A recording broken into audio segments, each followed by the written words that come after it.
وہاں پر انہوں نے اسقاط کو غیر قانونی قرار دیا. تو ایک بہت بڑی مہم اس وقت جو ہے, بہت بڑا ایشو جو انتہائی مہم کا وہ یہ بھی ہے کہ خواتین کے حقوق, جیسے کہتے ہیں کہ میرے سے میری مرضی, یہ تحریک بڑی عروج پر ہے, خاص طور نوجوان خواتین میں, حتیٰ کہ جو ریپبلکن پارٹی کی خواتین ہیں وہ بھی اس معاملے میں جذباتی. تو ایک تو یہ ایشو. دوسرا ایشو جو ہے وہ ہے امیگریشن کا. آپ کو معلوم ہے بہت بڑی تعداد میں میکسیکو کے سرحد سے لوگ کراس کر کے امریکہ آ رہے ہیں, جس کے اوپر سبھی کو تشویش ہے, لیکن ریپبلکن کو زیادہ کچھ تشویش ہے. تو وہ بھی ایک بڑا جسے کہتے ہیں ہاٹ ایشو ہے. تیسرا جو بڑی بات اس وقت سامنے آئی ہے وہ ہے فلسطین کی, غزہ کا معاملہ. دیکھیے شروع میں جب ہوا تھا اس وقت تو ایک جنگی جنون تھا, اور امریکہ کی جو برائے عامہ کی جسے کہتے ہیں اکثریت تھی 60 to 70%, وہ بالکل اسرائیل کی حامی تھی. ان کا خیال تھا کہ اہل غزہ نے حملہ کیا ہے, حماس نے حملہ کیا ہے, اور اس وقت بہت ہی ایسا لگا کہ جو ہولوکاسٹ ہونے والا ہے دوسرا, تو اس وقت ہے. لیکن اب جیسے جیسے جو ہے معاملات صاف ہو رہے ہیں, یعنی جسے کہتے ہیں دھند چھٹ رہی ہے, اور یعنی جسے کہتے ہیں کہ پروپیگنڈے کے غبارے میں سے ہوا نکل رہی ہے, اب یہ ہے کہ صورتحال سامنے آ رہی ہے. اور اب عالم یہ ہے کہ بہت بڑی تعداد امریکیوں کی جو ہے, بلکہ آج ایک سروے میں دیکھ رہا تھا اس کے اوپر CBS کے, تقریباً 53% امریکی سمجھتے ہیں کہ غلطی پر اسرائیل ہے, اور بلکہ اور کوئی 40% امریکی اب یہ کہتے ہیں کہ اسرائیل کو اسلحے کی فراہمی بند کر دینی چاہیے. اچھا, یہ بات جو ہے بہت سے لوگ کر رہے ہیں. سینیٹر برنی سینڈر نے کہا کہ وہ قرارداد لائیں گے. تو اس لحاظ سے میں سمجھتا ہوں کہ اب فلسطین کا مسئلہ جو ہے وہ بڑا اہم کردار ادا کرے گا انتخابات میں. اچھا عبدالی صاحب یہ بتا دیجیے کہ جس طرح گزشتہ برس ہم نے دیکھا کہ اکتوبر میں جب اس تنازع نے ایک نیا رخ اختیار کیا اور اسرائیل اور حماس کے مابین جو نیا سلسلہ شروع ہوا فلسطین کی آزادی کے حوالے سے اس جنگ کا, اس میں ایک بھرپور احتجاج کا مظاہرہ کیا گیا دنیا بھر کے, نہ صرف مسلمانوں کی جانب سے بلکہ انسانی حقوق کی تنظیمیں بھی ایک بڑے پیمانے پر انسانی جانوں کے ضیاع پر افسوس کرتی ہوئی نظر آئیں. لیکن بیچ میں کچھ سیٹل ڈاؤن ہو گئے, شاید معاملات, کچھ ٹھہراؤ آ گیا اس احتجاج میں. لیکن گزشتہ 1.5-2 ہفتے سے جو امریکہ بھر کی جامعات میں, تعلیمی اداروں میں ہم ایک نیا سلسلہ دیکھ رہے ہیں پروٹیسٹ کا, اس کے کیا معنی ہیں, اور کیا آپ کو لگتا ہے کہ یہ احتجاج کوئی اثر انداز ہو سکے گا امریکی انتخابات پہ, جو موجودہ حکومت ہے ان کی پالیسیز کو کوئی رد و بدل اس میں آ سکے گا, یا کسی قسم کا کوئی پریشرائز کرنے کی کوشش ہے ان جامعات میں موجود اساتذہ اور طلبہ کی جانب سے اس احتجاج کے ذریعے؟ بالکل پڑے گا. دیکھیں جو شروع میں جیسے آپ نے فرمایا, شروع میں جو احتجاج تھا نا وہ مسلمانوں کا احتجاج تھا, یعنی صرف مسلمان آئے تھے, اور عرب اور مسلمان سب آئے تھے بڑے پیمانے پر. لیکن اب جو گزشتہ 2-3 ہفتوں سے شروع ہوا معاملہ, یہ تقریباً 10 دن پہلے سے شروع ہوا جامعہ کولمبیا سے.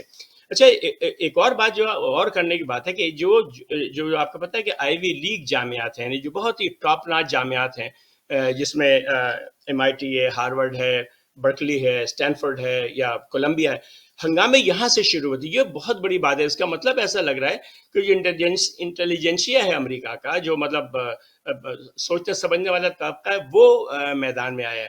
اور ایک اور بات جو غور کرنے والی بات ہے, خالی طلبہ نہیں ہے بلکہ اب اساتذہ بھی آئے ہیں. آپ کو یاد ہو, آپ نے دیکھا ہوگا کل جامعہ ایمری ہے جارجیا کی, وہاں پر شعبہ فلسفہ کی چیئرمین صاحبہ کو گرفتار کر لیا, اور اس کے بعد شعبہ اکنامکس کی سینئر پروفیسر ہیں ان کو گرفتار کیا, اور بری طریقے سے انہیں زمین پہ گرایا, اور خاص جو کل اب جو آج کل ویڈیو آ رہی ہے اس کی وجہ سے.